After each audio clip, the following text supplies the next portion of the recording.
ओम शांति। विनाश ज्वाला कब और कैसे होगी? आज का विषय है दुनिया में विनाश की फाइनल सीन में कौन पास होगा। दुनिया में विनाश की फाइनल सीन में कौन पास होगा। विनाश के समय, बाबा के महावाक्य हैं, विनाश के समय की जो सीन है, फाइनल पेपर जो विनाश का है, उसमें पास होने के लिए सहन शक्ति को धारण करो। अपनी अवस्था अचल अडोल बनाओ, क्योंकि जो सहन शक्ति जिसके पास होगी, जो हर बात को सहन कर सकता होगा, वही अचल अडोल रह सकेगा। कैसी भी परिस्थिति का सामना करने के लिए लाइट हाउस की स्थिति चाहिए। मतलब कैसी भी परिस्थिति आए, उसका सामना करने के लिए कौन सी स्थिति चाहिए? Light house. लाइट हाउस की स्थिति क्या होती है, कौन बताएगा? लाइट हाउस की स्थिति क्या होती है, कौन बताएगा?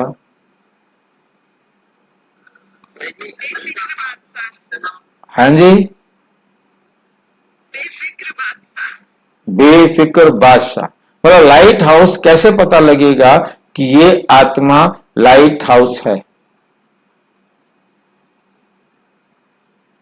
ये हम कैसे समझ सकते हैं?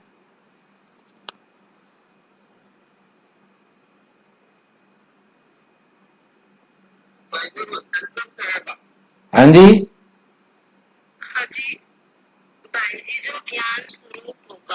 जो ज्ञान स्वरूप होगा वो लाइट हाउस होगा। जिसके पास संतुष्टता होगी, धैर्यता होगी, नम्रता होगी।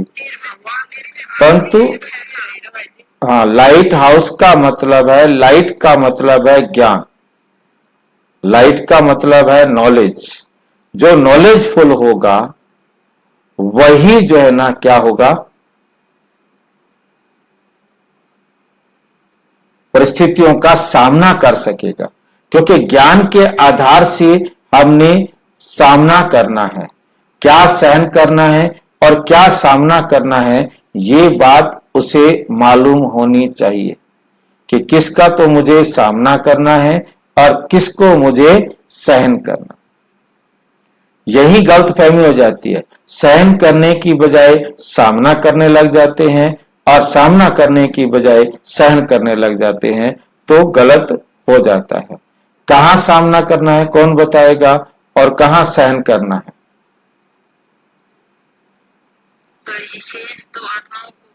हाँ, सहन आत्माओं करना है और सामना परिस्थितियों का करना। सामना हमने परिस्थितियों का करना है, ठीक है। ये बात जिसके पास होगी तो वो लाइट हाउस होगा। अब खाली जानने से नहीं होगा, प्रैक्टिकल करने से होगा कि कौन कितना प्रैक्टिकल करता है। ये उसकी मेहनत है, ये उसकी मेहनत है। तो चलते फिरते लाइट रूप में रहने का अभ्यास करो। चलते फिरते मतलब काम करते हुए हर कर्म हमारा बाबा की डायरेक्शन पर हो रहा है। ये शरीर बिल्कुल भूल जाए। अगर कोई काम भी करना है, चलना है, बात करनी है, तो निमित्त आकारी रूप को धारण करो। कोई काम करना है, कोई बात करनी है, निमित्त आकारी रूप को धारण करो कि मैं केवल निमित्त हूं इस शरीर के द्वारा कर्म करने के लिए। जैसे पाठ बजाते समय चोला धारण करते हैं, कार्य समाप्त हुआ चोला उतार देते हैं। ऐसे एक सेकंड में चोले को, शरीर को धारण करो और एक सेकंड में इस शरीर से न्यारे हो जाओ।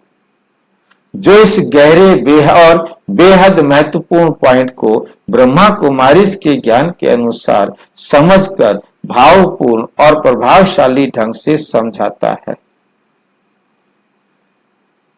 क्या आपने कभी सोचा है, जब दुनिया में विनाश की फाइनल सीन सामने होगी तब कौन पास होगा?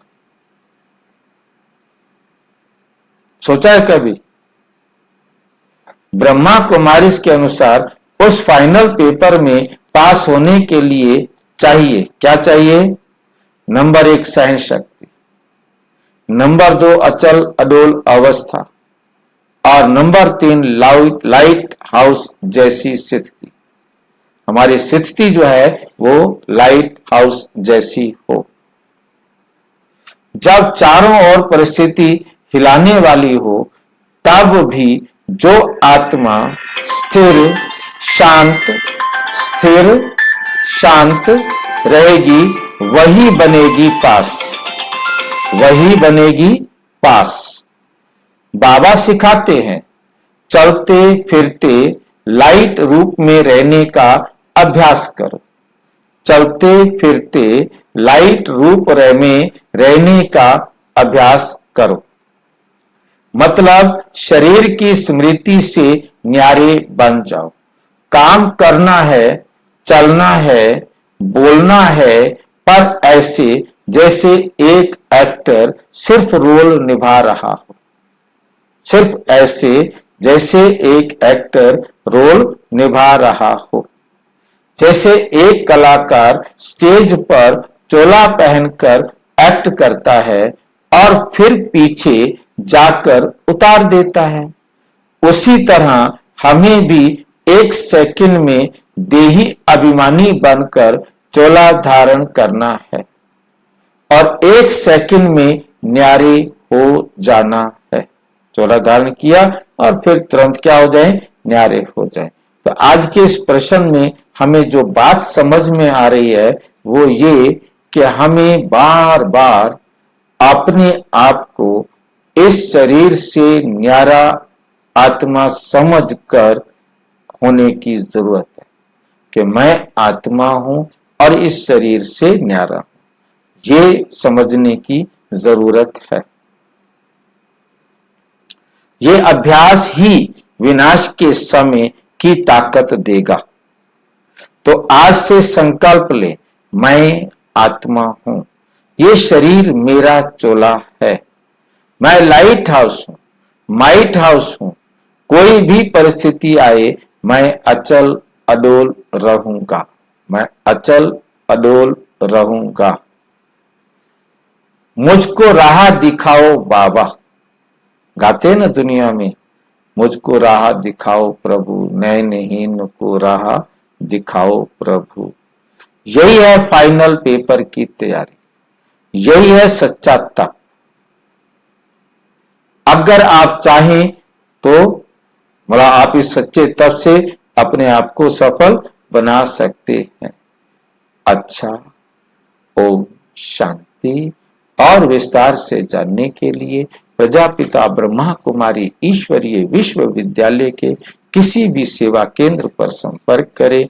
और यदि कोई प्रश्न है तो 9213106986 पर केवल टेलीग्राम करें, 9650692270 पर केवल व्हाट्सएप करें, फोन नहीं।